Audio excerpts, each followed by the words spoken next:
അസ്സലാമു അലൈക്കും വറഹ്മത്തുള്ളാ. ബിസ്മില്ലാ അൽഹംദുലില്ലാ. അല്ലാഹുമ്മ സ്വല്ലി അലാ മുഹമ്മദ് വഅലാ ആലി മുഹമ്മദ്.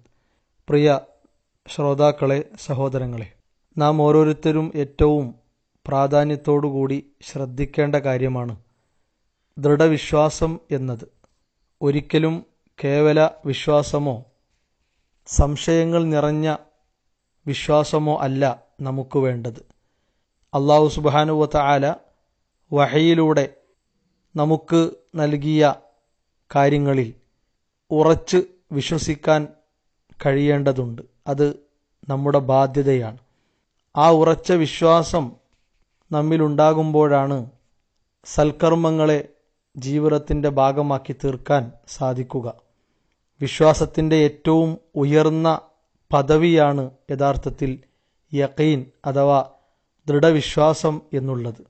മഹാനായ ഇബ്നു ഖയ്യിം ജൗസി റഹിമഹുല്ലാ പറഞ്ഞത് പ്രകാരം, ഒരാളുടെ ശരീരത്തിൽ റൂഹിനുള്ള സ്ഥാനം എന്താണോ അതാണ് വിശ്വാസത്തിൽ യഖീനിനുള്ള സ്ഥാനം.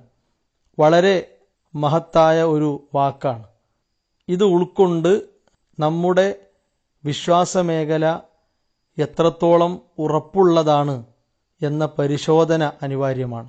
വിശുദ്ധ ഖുർആനും നബി സല്ലല്ലാഹു അലൈഹി വസല്ലമയുടെ ഹദീസുകളും ദൃഢവിശ്വാസികൾക്കുള്ള ഒരുപാട് ഗുണങ്ങളെ സംബന്ധിച്ച് പഠിപ്പിച്ചിട്ടുണ്ട്. അതിലേറ്റവും പ്രധാനപ്പെട്ട കാര്യം, ദുന്യാവിൽ നാം നേരിടുന്ന പ്രശ്നങ്ങളെ നിസാരമായി കാണാൻ സാധിക്കും എന്നതാണ്. നബി സല്ലല്ലാഹു അലൈഹി വസല്ലമയുടെ പ്രാർത്ഥന നോക്കൂ നിങ്ങൾ. വമിനൽ യഖീൻ മാ തുഹവ്വിനു ബിഹി അലൈനാ മുസാഇബുദ് ദുനിയ. അല്ലാഹുവേ, യഖീൻ നൽകണം. ദുന്യാവിലെ പ്രശ്നങ്ങളെ നിസാരമായി കാണാൻ പറ്റുന്ന രൂപത്തിലുള്ള യഖീൻ നൽകണം. ഇത് നബി സല്ലല്ലാഹു അലൈഹി വസല്ലം പ്രാർത്ഥിച്ചതാണ്. അതുപോലെ തന്നെ മനസ്സിന് സമാധാനവും ആശ്വാസവും ഉറച്ച വിശ്വാസത്തിലൂടെയാണ് ലഭിക്കുക. അല്ലാഹു സുബ്ഹാനഹു വ തആലയിലും നബി സല്ലല്ലാഹു അലൈഹി വസല്ലമയിലും ഇസ്ലാം പഠിപ്പിച്ച കാര്യങ്ങളിലുമൊക്കെ ഉറച്ച വിശ്വാസം. അതുപോലെ അല്ലാഹുവിൽ തവക്കുലാക്കുക എന്നതിൻ്റെ ശക്തി കൂടും ഒരാൾ ദൃഢവിശ്വാസിയാണെങ്കിൽ. അബൂബക്കർ റളിയല്ലാഹു അൻഹുവിനോട് നബി സല്ലല്ലാഹു അലൈഹി വസല്ലമ ഇന്നല്ലാഹ മഅന എന്ന് പറഞ്ഞ രംഗം നമുക്കറിയാം. അല്ലാഹു നമ്മോടൊപ്പമുണ്ട്.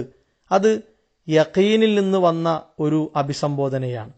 മൂസാ നബി അലൈഹിസ്സലാം തൻ്റെ കൂടെയുള്ളവരോട് ഇന്നാല മുദറക്കൂൻ എന്ന് അവർ പറഞ്ഞപ്പോൾ ആശ്വസിപ്പിച്ചത് എൻ്റെ റബ്ബ് എനിക്കൊരു മാർഗം കാണിച്ചു തരും എന്ന് പറഞ്ഞുകൊണ്ടാണ്. അപ്പോൾ അത് യഖീനിൽ നിന്ന് വന്ന ഒരു മറുപടിയാണ്. ഇത് വിശ്വാസികളായ നമുക്ക് വലിയ പാഠമാണ്. അതുപോലെ തന്നെ അള്ളാഹുവിൻ്റെ മാർഗത്തിൽ ചെലവഴിക്കുക എന്നത് അധികരിക്കും ഒരാൾ ദൃഢവിശ്വാസിയാണെങ്കിൽ. കാരണം സ്വർഗമാണ് അയാളുടെ ലക്ഷ്യം, നരകമോചനമാണ് അയാൾ ആഗ്രഹിക്കുന്നത്. അതിനു വേണ്ടി അള്ളാഹു നൽകിയ റിസ്ഖിൽ നിന്ന് ഏറ്റവും നല്ല രൂപത്തിൽ കൊടുക്കാനുള്ള മനസ്സ് ഈ കാര്യത്തിലൂടെ നേടിയെടുക്കാൻ സാധിക്കും. അപ്രകാരം തന്നെ ഖുശൂ ഉള്ള, നല്ല ഭക്തിയുള്ള മനസ്സിൻ്റെ ഉടമയായി മാറാൻ കഴിയും എന്നത് മറ്റൊരു പ്രത്യേകതയാണ്. മനസ്സാന്നിധ്യം എന്നാണ് യഥാർത്ഥത്തിൽ ഖുശൂഇന്റെ താല്പര്യം. നാം ചെയ്യുന്ന ആരാധനാ കർമ്മങ്ങളിൽ, നന്മകളിലൊക്കെ നമുക്കൊരു മനസ്സാന്നിധ്യം ഉണ്ടാവുക. ഇത് യഖീനിലൂടെ സാധ്യമാകുന്ന കാര്യമാണ്. അതുപോലെ ഇസ്തിഖാമത്ത്, അള്ളാഹുവിൻ്റെ കൽപ്പനകളെ നിറവേറ്റാനുള്ള, അള്ളാഹു വിരോധിച്ച കാര്യങ്ങളിൽ നിന്ന് വിട്ടുനിൽക്കാനുള്ള, അള്ളാഹുവിനെ അനുസരിച്ച് ദീൻ ഉൾക്കൊണ്ട് ജീവിക്കാനുള്ള ഒരു സൗഭാഗ്യം ലഭിക്കുക യഖീനുള്ളവർക്കാണ്. അപ്രകാരം തന്നെ ഭൗതിക വിരക്തിയുള്ളവരായി മാറാൻ കഴിയുക യഖീനുള്ളവർക്കാണ്. ഇത് നമ്മുടെ ജീവിതത്തിൽ കണിശമായും നാം ശ്രദ്ധിക്കേണ്ട ഒരു കാര്യമാണ്. സംശയത്തിന് ഇടവരാത്ത വിധം നമ്മുടെ വിശ്വാസ മേഖലയെ ഭദ്രമാക്കാൻ നമുക്ക് സാധിക്കണം. പൈശാചിക ഷർറുകളിൽ നിന്ന് അള്ളാഹുവിനോട് നാം നിരന്തരം കാവൽ തേടണം. പരലോക വിജയം ആഗ്രഹിക്കണം. അള്ളാഹു സുബ്ഹാനഹു വ തആല ദൃഢവിശ്വാസികളിൽ നമ്മെ ഏവരെയും ഉൾപ്പെടുത്തി അനുഗ്രഹിക്കുമാറാവട്ടെ.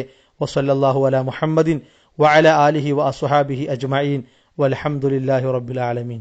വിസ്ഡം ഇസ്ലാമിക് ഓർഗനൈസേഷൻ അവതരിപ്പിക്കുന്ന നേർവഴി എല്ലാ ദിവസവും ഏതാനും മിനിറ്റുകൾ സാമൂഹിക, വൈയക്തിക, കുടുംബരംഗങ്ങളെ വിശകലന വിധേയമാക്കുന്നു. അറിയുക, അറിയിക്കുക, നേർവഴി. Peace Radio. Tune to reality.